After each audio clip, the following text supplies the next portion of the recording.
7 predictions. Oh, geez. Again, I have kind of 8 through 11 as well. This is why you watch. This is where you click on the video. But this is You where... skip forward. Who cares about other stuff? This is it. This is the big money. And this is where boys become men and men become boys. And boys become Tottenham. Boys become Tottenham. And again, this is going to either make or break my career. Either I'm going to be the biggest genius in the world, or I'm going to look like a dummy. We're going to laugh at you. They're going to laugh at me. So, with that being said, let's do you. Should we do you first? Yeah. Or you want to do me first? I mean, I feel like we can kind of do both. Okay. We want to start from the bottom down or up down? Let's start from the bottom. The bottom is usually harder. I feel like. I mean, I'm gonna kind of go on a limb here, but I feel like we're on the same page here for 7th. Yeah. West Ham, how you feeling? I'm feeling West Ham. I think West Ham definitely. Again, they added so many new players. Now, am I predicting them to go? Are they better than the other 6 teams? That's a hard thing to say. I think they hard gap to close, I would say. It's a hard gap to close, but I think they could close the gap against Man United. Just because of the fact that you're with a new team. I can honestly see Man United, and again, I don't want to spoil this, but no point to spoil. We're here right now. I could see Man United being in the same situation that Arsenal was a couple years back, where they were in 8th place, and Man City could be in that same spot where you'll see the highs of highs and the lows of lows, and so I think that Man United could potentially be in that spot of 8. Who else would you say is around the 8th to 11th? We don't necessarily have to put all the teams in here, but I think that the teams arguably you could put in 7th would be Villa for Newcastle. Sure. Newcastle. And I mean, like, maybe Leicester at that point, but I kind of said they were going to bloom. So I guess Crystal Palace, because I feel like people are kind of high on Crystal Palace, but I think other than that, I feel like between Villa and Newcastle, those are the only other 2 teams that I feel like I could see it really putting together a good charge. Although I will say, even though I'm a Liverpool homer and I love Steve, something just feels a little bit off about Villa. Like, I know that they brought in Coutinho and he did well last season, but I don't know, something a little bit stinky about that end of the season loss to Man City with that 3-2 loss. I feel like something just doesn't sit well there right now, and I'm not gonna obviously, like, preseason results don't mean anything in the world that we live in at this point, but I think if they start the season well, they could definitely make a push for 7th, but I don't know. I just don't get the vibes from Aston Villa that they're really going to be able to push on and make a real big jump, which would be sad for Steve. But I think they're going to be a mid-table. Newcastle, I think they're also going to be there. They didn't spend the money that we thought they would. Might be the Premier League really keeping an eye on them, making sure they don't spend the money that they need to. Yeah. I think they're a little bit away. Maybe like another year or so. Eddie Howe did great with them. Obviously, like, they didn't win. I don't think they got. I can't remember if it was they didn't win a game or they didn't get a single point from the first 14 games of the season. Yeah. So, obviously, that's not going to happen again. But I just don't think their team is good enough yet that they're going to really make that jump to the top, challenge to the top 7, top 8. Yeah, but I am liking what Crystal Palace is doing. Again, Patrick Vieira doing a good job at the helm for them. And I think that the players that they have, obviously keeping a lot of the same guys. I can't remember who their big signings were this offseason. But I do think that they have a solid squad. They have, again, unity and teamwork and things that the chemistry is what I'm going for here. I just don't think they have the players. They don't have the players. Also, with losing Conor Gallagher, yes, one of their better players from last season, I just don't know if they're going to have the chutzpah to make it into that top 7 either. All right, 5 through 6. Let's do it. All right, I'm gonna let you you click this one. Put your 6th place team in there. My 6th place team. All right. Let's see here. Brighton. Gotta be Brighton. I'm gonna put Man United at 6. I think when I look at Man United again, I think, and I talked about it a little bit earlier, they signed really good players. I think that they have, the players that they brought in were pretty good. They're Ten Hag players. They're Ten Hag players. Players that he wanted that will fit their system. Yeah. And so I think by adding those guys, I think that they're going to struggle just a little bit in terms of the goal scoring that they need. I know Ronaldo's going to score goals, but if he doesn't do it the Ten Hag way, then you could potentially see him kind of maybe not out the door, but definitely, a bit harsh. Subbed off. Yeah. Maybe at like the 70th minute. And so Man United is going to really have a tumultuous up and down season. I kind of predict them at being 8 a little bit later down the line, but if we're doing kind of 5 through 6, more so, if I'm being realistic, I think it's going to be 6 for Man United. Yeah, I agree. I think that this should definitely be a season where the focus isn't to... Definitely the focus shouldn't be to get Champions League right away or win trophies or do that. It should be to help Erik Ten Hag implement his system and make sure all the players are on the same level and really get that style of play down and then bring his impact on a more club level, whether that's top down from the Glazers or whatever happens. I think that he should definitely be supported. And no matter if they finish 5th, 6th, or they could finish 4th, who knows? Yeah. But I think that more realistically, 6th place makes sense because this season for them should be focusing on how to play Eric Ten Hag's system and play the way he wants, rather than try to necessarily just get results at all cost. Yeah. All right. Who's the 5th place team? Who's just missing out on Champions League? It's got to be Chelsea for me. Yeah. Chelsea for me, Daryl. Yeah. I kind of said before, like, even though Lukaku didn't really score that many goals last season, I just don't think that they have enough guaranteed goals in their team to really vault them ahead of the two teams that have placed ahead of them.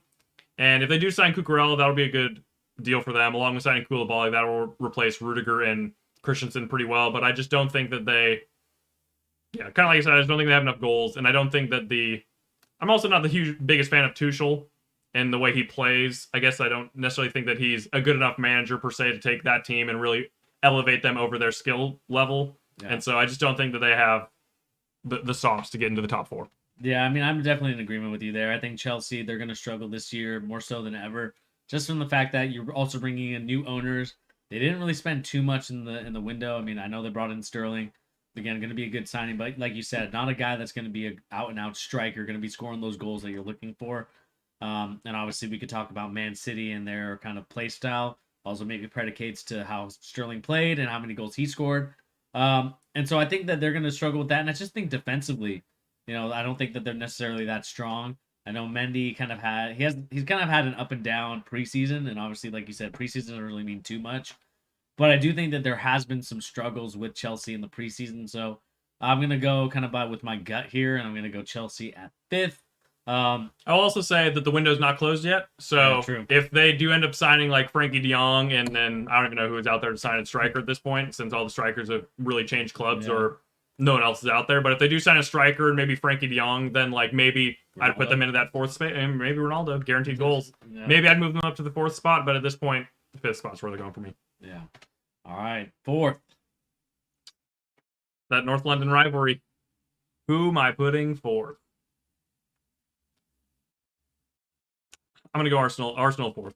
Yeah. I think that for Arsenal fans, I think if you said would they get 4th place right now, they would snap your hand off. They would take it. If they wouldn't take it, then maybe they're crazy. But I think that with the signings they've made, with getting a true number 9 striker in Jesus who can really be dangerous and behind, whereas Lacazette before, he was more of a target man, hold up play, link up guy. Whereas I think now, especially you've seen in preseason, again, preseason doesn't mean everything, but I think that the chances that he's scoring and the finishes that he has been producing, I think are going to elevate Arsenal to that next level. And then kind of like we talked about with Zinchenko being that like left-sided outside back that could play in the midfield and really be a creative force there. Yeah. Fabio Vieira providing a little bit of creativity in the middle. I will say this caveat for Arsenal lies is what happens with Thomas Partey. Yeah. If Thomas Partey, for whatever reason, is not in the team for the season and they don't end up replacing him with, I don't know what they can replace him with, I think that maybe drops him down even to 5th for me, but I think that right now with the team is headed, I think there's kind of nothing not to be excited about for Arsenal this season. And so I'm putting them in 4th. Yeah, I agree with you there. I think Arsenal at 4th, the lifelong quest to get back to top 4. Again, talking to Arsenal fans years back, they'd 4th place trophy. 4th place trophy. Like they would be frustrated, or they were like, "Oh, we get 4th place every year. When are we going to challenge for the title?" And so I think to me, Arsenal, like you said, they've added some great players, exciting players. I'm excited for Arsenal fans in general because I think that this is finally the team that you feel like, okay, the process has finally worked in your favor, and you have the players to kind of help you in that. And like you said, I think the caveat has to be Thomas Partey. If he's there, perfect. If he's not, then I think it's a huge concern, and they're going to have to go into the market and grab somebody. And I don't care how much they have to spend. Can't be Xhaka in the 6th. I know. And if I'm Edu, if I'm Arteta, if I'm Stan, what's the son's name? Josh. I keep thinking his name is Jeff. Josh. Yep. You have to sign somebody. Can't let the season go to waste. Can't let the season go to waste. I mean, would Declan Rice be a good? I might ruffle some feathers here. I think Declan Rice, if he's going to make a move, I'm not going to say he's below Arsenal because that's super disrespectful to Arsenal's club, but I just think that he would probably move to like a City or a Liverpool or even, Manchester United. That's a wash too. But I think Declan Rice is a really good player, but I don't think that he would be the fit for Arsenal, especially with how much West Ham I think would want. them to pay for him. Maybe in a year they can sign Calvin Phillips. True. Maybe that'll be happening next season. But again, you can't have Xhaka there. I will continue to kind of be on the Xhaka out train. Fair. Again, a lot of people are kind of Stan Kroenke in, out. I'm Xhaka out. That's fair. Xhaka out just because, I mean, so many red cards. And again, I don't want to drag the guy like I do with Ben Simmons on my other channel. But Hater. Just, it continues to be a problem for me watching them, you know, because they're kind of the team that usually gets like the Friday games or Monday games, and you're those primetime games. The primetime games, the Americans can watch. Yeah, you know, it kind of reminds me of the Cowboys a little bit. And so I think like with watching him play, it makes it makes you angry. It makes you angry, and it's just kind of like, you know, why is he in the squad?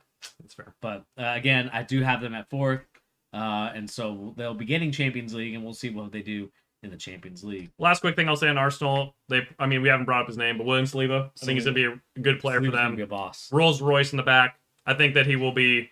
I think he'll be something that Arsenal haven't had for a long time, which is that really stout, like young, athletic center back that's gonna really elevate their game to the next level. I guess the question then, you know, maybe one more thing hits you with the Uno. Throw me the card. Yeah.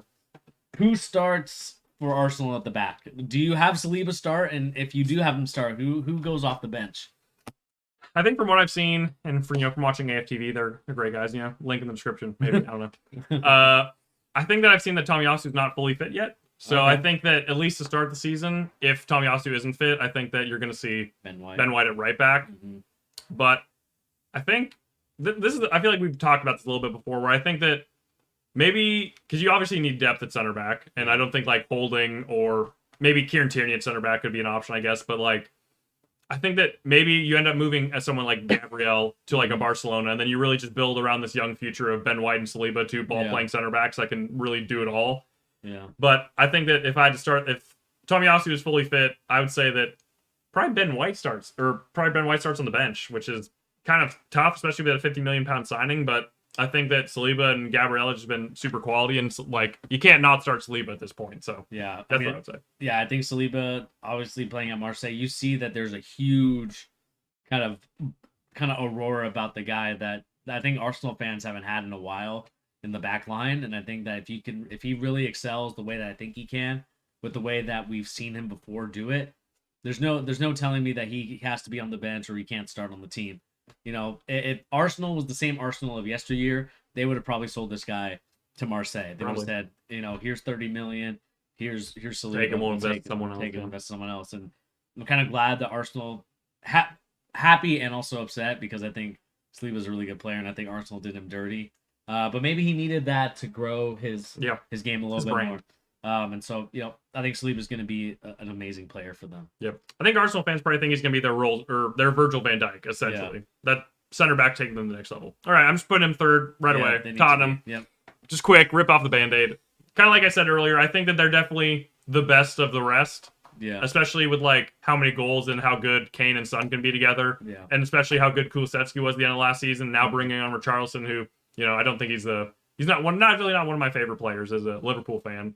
But bringing him out as a rotation striker is really good. Bissouma again, also for that midfield pivot. And then having Jed Spence and Perisic as wing back options. And Perisic definitely a good upgrade on the left side as well. Defensively, be a little bit interesting to see how that all ends up working out. But Romero's obviously a really good player. But I just think that I don't think that they have enough. They didn't do enough in the transfer window in ways of big, super impact players, in my opinion, to make up the gap on Liverpool or Man City. Yeah, I mean, I agree with you. I think when you look at it, and you know, this is really just a Conte kind of dragging this team to number 2. Yeah. Sorry, number 3 or 2, depending on how it works out. But I think Tottenham, they're a great team. I thought they're the transfer winners. If there's a trophy for that, they need one. So they need one to fill the cabinet. And I do love the signing. I think Bissouma again is going to be a great signing. I think a lot of people are going to kind of kick themselves for not trying to sign the guy. I know Arsenal fans are kicking themselves for Arsenal not trying to go after him. Yep. Obviously, allegation-wise, you know, you're concerned. Had to play it safe. They had to play it safe, but not play it safe with another guy. But you know, they played safe to an extent, right? And so I think for Tottenham, I think third is probably your best bet. You know, obviously you have Son and Kane who are going to continue to score goals for them. I think Son again probably challenges for that golden boot again. And so I'm excited for their future and see how they continue under the Conte regime. we all know that the Conte regime doesn't last very long, so I think they're gonna have to make it last while it counts, and so I think that third place is probably a more reasonable spot for them. Last thing I'm gonna say on this is where's the highest and where's the lowest you think Spurs could finish? Highest they can finish third. Really, you don't think they can finish second? No scenario. No, because I mean I could see a scenario where Son and Kane both score 20+ goals and they just go crazy. Go crazy. I could, you know what? Second, I can see. I think defensively, I'm a little worried. I know they brought in some guys, but I think the lowest they can finish is actually seventh, because I think that there could be times where Conte's brash style and harshness will. I mean, who knows? Conte almost left last season, Yeah. so I mean, if something goes crazy and he does that again, who knows? And then they go into a spiral. They bring in a manager that doesn't really know how to deal with the egos of the top players on their team. I can definitely see a situation where Spurs finish as low as seventh. I think I'd say second and sixth. I think they'll, whatever happens with Tottenham, they're probably going to finish above Manchester United. But outside of that, I think you're fine. All right, big question. Who's number 2 for you? Yeah, I'm gonna let you push this one because I think I'm probably maybe a little bit less homer, but we'll see. Gotta go with City. Oh, geez, here we go. City. Here we go. And the reason why I picked City at second is because I think even though you add Eric Haaland, even though you add a lot of guys on that team, I am still concerned with the speed on the outside. I think that Pep needs that speed. Needs that speed.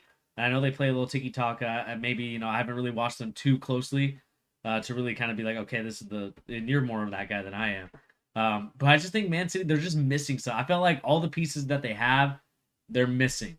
That makes the wheel kind of continue to go round. And I think it's going to be a lot more wear and tear on the guys that usually don't play in the Carabao Cup games or play in the early FA games. They're going to get, more minutes than they're used to.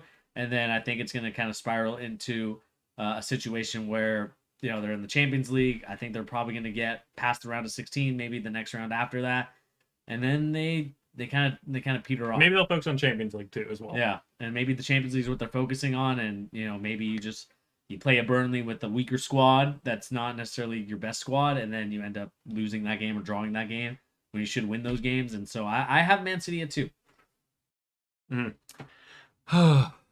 I'm gonna say that I definitely can see a scenario where I think if someone is gonna get at Manchester City, it's gonna be in the first month or so of the season. Yeah, where they're still dealing with this adjustment to Haaland, Grealish, and Mahrez. As good as players as they are, maybe they don't offer the similar stuff what they've been used to offering. Even though if like Sterling and Jesus weren't bang on starters, I just feel like maybe there's a little bit of an adjustment that goes on there. So I'm gonna say that I think it's possible. However, my opinion, I'm putting Liverpool in second. I'm not gonna be. I mean, I could be that homer, but I'm not going to in this point. Just because I think that this is gonna be. And me putting City at first doesn't mean I think this is going to be like a 10, 15 point race. I feel like it's going to go down to the final day or final at least like 2-3 weeks of the season like it did last year.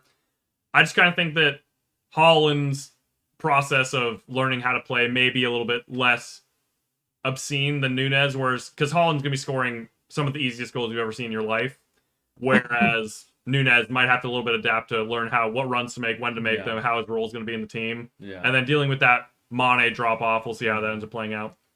I will say I also think it's a little bit interesting where some of the players that Man City's lost now, especially like Sterling and Jesus, we talk about them being like, oh, they only score like, tap-ins. They're not like that critical to like their team success. But like now that they're gone, it's kind of like, oh, like who knows? Maybe they are going to be a big impact, because City's always been known for having so much depth and rotation that like it didn't really matter who was playing necessarily, because their depth was always so good that they can keep up. Where now that they're finally starting to miss maybe a little bit of the chunks of that really good rotational depth, maybe that will come out a little bit more in some of these rotation games. But I guess I will see the very first game of the season, City ended up playing at West Ham, and so I feel like that'll be a really good benchmark for not necessarily the whole season, because you can't lose the season in the game. But if West Ham comes out and smacks City in the mouth and they don't know how to respond, if they don't look like they know how to cope with it, especially for Haaland early, it could be. They'll definitely pick it up through the rest of the season, but that could be a little bit of struggles early enough to give Liverpool the boost that they need to really carry that to the end of the season. Yeah, I mean, the reason why I have Liverpool in front, and let's just do this. Let's make sure this is right here. Make sure this is right. Yeah, that's fair. Get the for the thumbnail. For the thumbnail.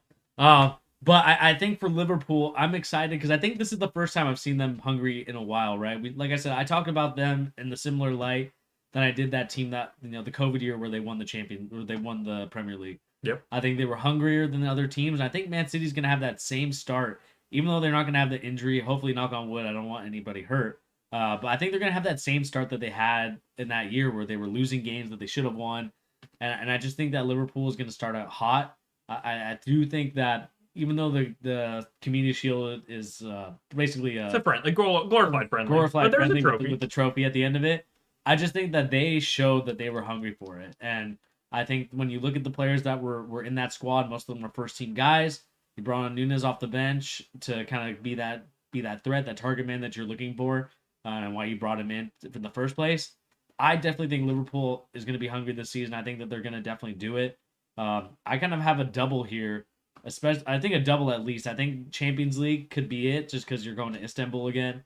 Magic. I definitely think that Liverpool and Jurgen is really going to make an emphasis on Champions League again. Fair. And so maybe that's where I could potentially see Liverpool kind of slipping up a little bit, because you're focused so much on Champions League that you kind of forget about the league itself.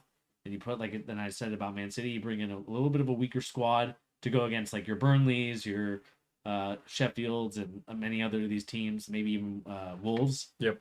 And I just think that maybe that could be a game where you get got. But I do think when I look at Man City, I just think that there's not the depth that they once had. And I think the depth is going to be huge. And I don't think, and as good as Mahrez is, I don't think this is going to be Mahrez. He hasn't been relied on as much. Yeah. And so maybe that makes him better, maybe not, but we'll see. Yeah. I will also say for Liverpool, I think that one of the question marks I feel like people have about Liverpool right now is like the real depth of how good like players like Carvalho, Harvey Elliott, Curtis Jones, how good these guys can be. Yeah. But because if I think that those guys, especially with Luis Diaz, if he can start scoring more goals, if Carvalho could come in and really be like a dynamic super sub, if Harvey Elliott starts playing more of a creative eight and alongside maybe like a Thiago, and they can like really boost on the goal contributions for them, I think that then Liverpool have like a really, really good shot to do all the stuff that they want to do. It's just if those players, while all super young, especially in the three that I just said, it depends how good they can hit the ground running. And if they can make that impact at that level, then I think that Liverpool have a very good shot, obviously, to win everything that they want to win. Yeah, so we'll see, and let us know in the comment section down below. Yeah, what you thinking? Well, who do you guys think is going to miss out on the top four? Who do you think is going to be in the top four? And who's your Premier League champions? Do you have Liverpool? Do you have City? Or Arsenal fans, do you have you guys winning the league this coming year? All right.